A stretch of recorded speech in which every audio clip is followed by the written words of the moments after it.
Let's have a look at this. The headline for this story was something like Seymour is not the Messiah. Good old Christmas classic. A very naughty boy.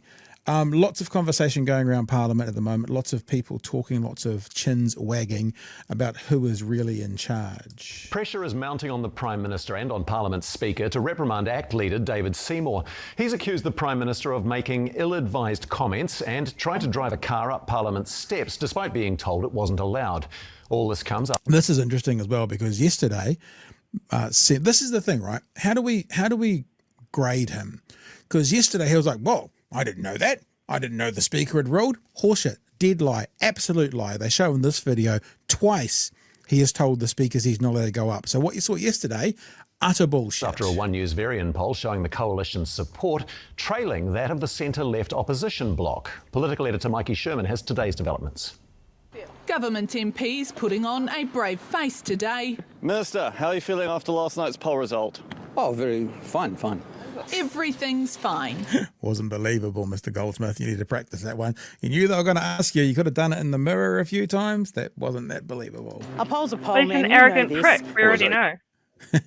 Two polls that matter, isn't it? One was in 23 and the other one will be in 26. Well, it's obviously not where we'd want to be. Bill Clinton's economic advisor once said, it's the economy, stupid. Speaking of which... Look, your poll is absolute drivel. How many times do they have to make your poll look stupid? Yep, just fine. Being in the low 30s, does that destabilise your leadership? Well, as I said, lots of different polls. But what I'd say for me, no doubt... There's not really lots of different polls. There's a few different polls, but not about lots. About it, I know what the challenges are. One challenge of late, his coalition partner. Now remember, Seymour yesterday looked at the camera and said, I didn't know that we weren't supposed to drive up the steps. Just remember that. No.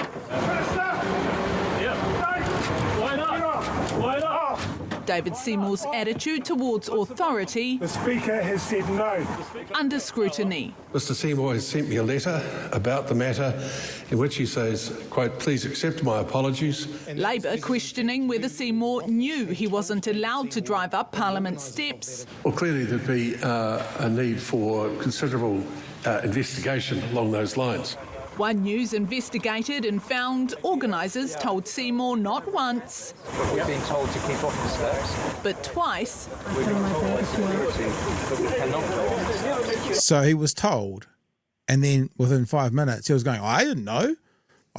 What? No, I had no idea. And he still hit the gas. They said that these guys can't, but I said, well, what are they going to do? Bring me before Privileges Committee for a So in other words, now we're saying, yeah, I knew we weren't allowed to, but I did it anyway. So completely 180 on the story he told yesterday. Having a Land Rover? Prime Minister Christopher Luxon needs to enforce basic standards of ministerial responsibility, accountability and standards of behaviour and immediately sack David Seymour as a minister. It's not the only mess he's making. David Seymour wrote a letter of support to police for Philip Polkinghorne, later accused and acquitted of murdering his wife. The Prime Minister calling it ill-advised. Seymour hit back at Luxon. I said that I thought some comments were ill-advised. He just thinks that he's the best person in the world at the moment. He's nearly engaged, arrogant. He's just so arrogant. But he's untouchable. Like, he is actually untouchable, because if he goes rogue, then it's the end of the government.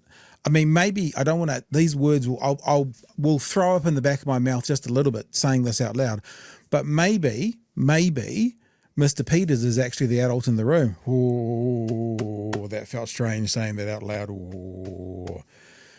And so that means the bratty little kid, he's the one that is just basically going, well, come on then, test me. Go on. Yeah.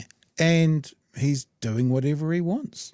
Whatever he wants. Know all of the facts. I made my position incredibly clear yesterday about the letter, and I made that position clear to David as well. The pair had a meeting last night. Did you tell David Seymour to pull his head in? We had a very constructive and positive meeting last night. We've got one event that two people disagree with about. They've expressed their disagreement. What do you say to members of the public who look at this situation and think that you're being undermined by one of your own ministers? Well, I think members of the public understand that I am very focused and I'm here in Parliament to make sure that New Zealand realises its potential. A messy day all round for the coalition.